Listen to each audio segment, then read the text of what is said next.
এগিয়ে রাখার।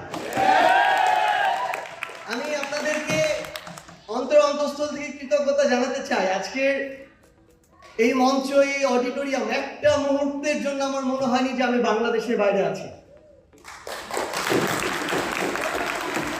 জাপানের মতো দেশে, প্রশান্ত মহাসাগরের ঢেউয়ে বেষ্টিত একটা আইল্যান্ড, সেই দেশে এরকম একটা প্রভিন্সে বলতে পারি আমি এরকম শত শত আমার বাংলাদেশি ভাই বোনের সামনে কথা বলছি, এর চেয়ে গর্বের আর কিছু হতে পারে না। তো এই একখণ্ড বাংলাদেশের সামনে আমি আরেকটু কৃতজ্ঞতা প্রকাশ করতে চাই যারা অক্লান্ত পরিশ্রম করেছেন আজকের এই প্রোগ্রামটির জন্য, এবং শত শত কিলোমিটার দূর থেকে অনেকে আজকে এখানে এসে উপস্থিত হয়েছেন। ইনশাআল্লাহ আমরা একসাথে আমাদের কাঙ্ক্ষিত বাংলাদেশকে আমাদের সাধ্যের সবটুকু দিয়ে গড়ার জন্য যে কাজগুলো করা দরকার আমরা সেগুলো করব।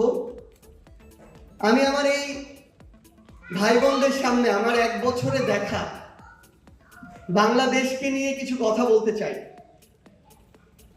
জুলাই 24-এর আগে বাংলাদেশকে আমরা যেভাবে দেখেছি, অগাস্ট 5-এর পরে বাংলাদেশকে আমরা সেভাবে দেখিনি। সৌভাগ্যক্রমে সৃষ্টিকর্তার ইচ্ছায় খুব কাছে থেকে বাংলাদেশ নামক রাষ্ট্রটা কিভাবে পরিচালিত হয় সেটা দেখার একটা সৌভাগ্য হয়েছিল।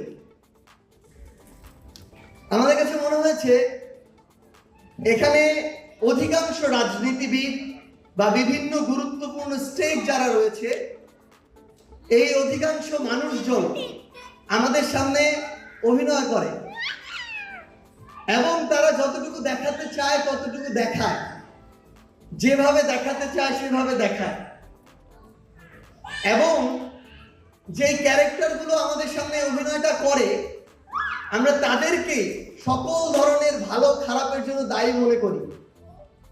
কিন্তু পর্দার পিছনের যে ডিরেক্টর, প্রযোজক, চিত্রনাট্য নির্মাতা, স্ক্রিপ্ট রাইটার, তারা আমাদের সবসময় চোখের আড়ালেই থেকে যায়।